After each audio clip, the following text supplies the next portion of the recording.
na umaabot na sa punto na nakakatulong ka sa iba. Hindi lang yung sarili mo lang yung natutulungan mo o kaya yung pamilya mo lang eh. Mas marami, mas masaya pag marami kayo sa taas.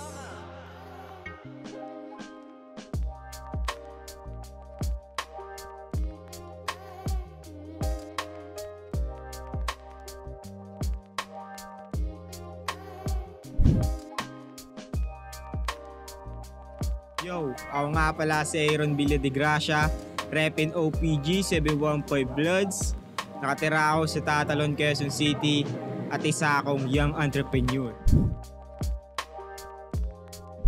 Nagbebenta ako ng branded windbreaker and jacket, pero mostly yung item ko is vintages. And nagsimula to way back pandemic. Dun talaga nag-spark yung hilig ko sa business. Pero dati pa lang, mahilig na ako sa mga vintage na jacket, na relo, sombrero. Kaya mas pinili ko na lang yung meron akong alam kaysa iba pa ako magsimula. Nung nagsisimula ako, yung mindset ko, wala nang atrasan. Pero at the same time, masaya rin ako kasi gusto ko naman yung sinimulan kong negosyo. Pero expected ko na hindi maganda sa simula, na baka hindi maging successful. Kaya yung mindset ko talaga, kailangan kong i-work, kailangan maging successful talaga to. Pero in case naman na hindi, isip ko okay lang. Marami pa namang chances, marami pa namang pwedeng maging negosyong iba. Yung normal day sa akin, nagigising ako mga around 10. And kakain na ako nun, mag-aasikaso na ako. Pagtapos ko kumain ng tanghalian, matik na yun, maglalatag na ako sa tapat ng bahay namin. Magdamag na yun hanggang alas 6. At the same time, binabantayan ko rin yung car wash namin.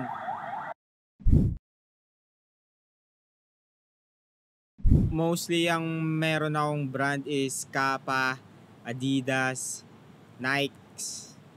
Tsaka ang gusto ng mga customer ko is yung mga half zip na windbreaker. Mostly na meron nun is Nike o kaya Adidas. Kasi yung Kappa, more like ano yun eh, jacket eh. And yung pinakamura ko is around 300. And pinakamahal naman is mga nasa 1K.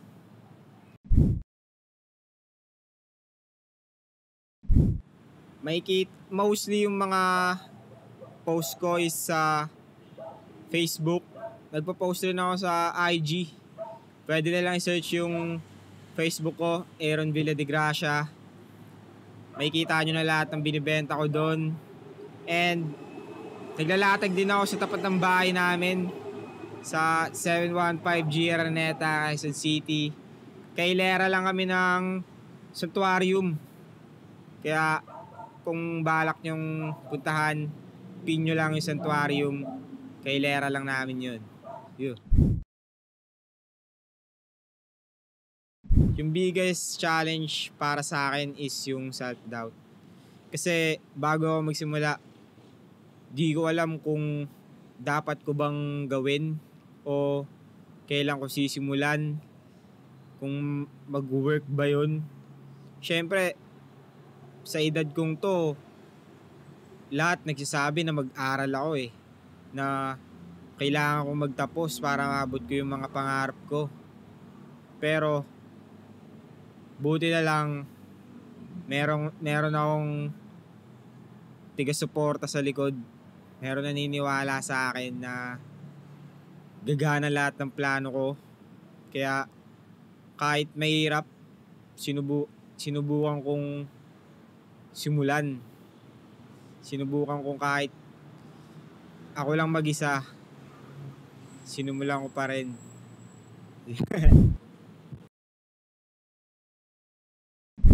yung sacrifice ko siguro is yung pag-iwas sa party, alam mo yun, yung mga paggala-gala, mga inom-inom.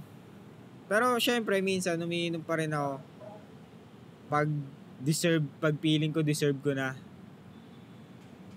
Kasi sa mga gantong edad, madadalas na lagi silang nasa labas, di ba? Nagliliwaliw, bumibili ng luho.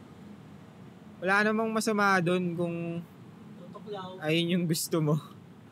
Pero para sa akin lang, mas pinili ko yung hustling.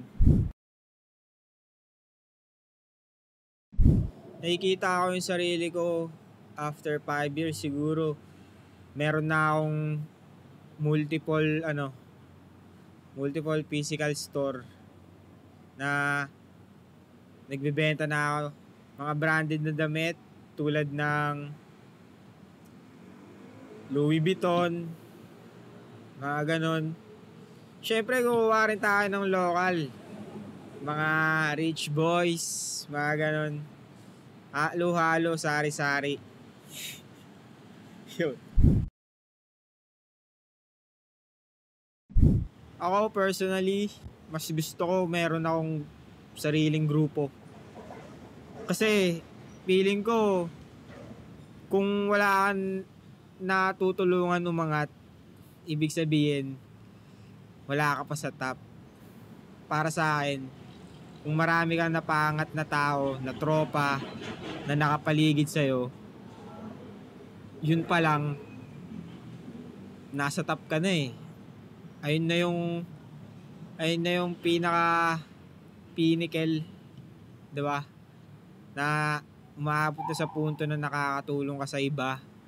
Hindi lang yung sarili mo lang yung natutulungan mo, o kaya yung pamilya mo lang eh. Mas masaya pag marami kayo sa taas.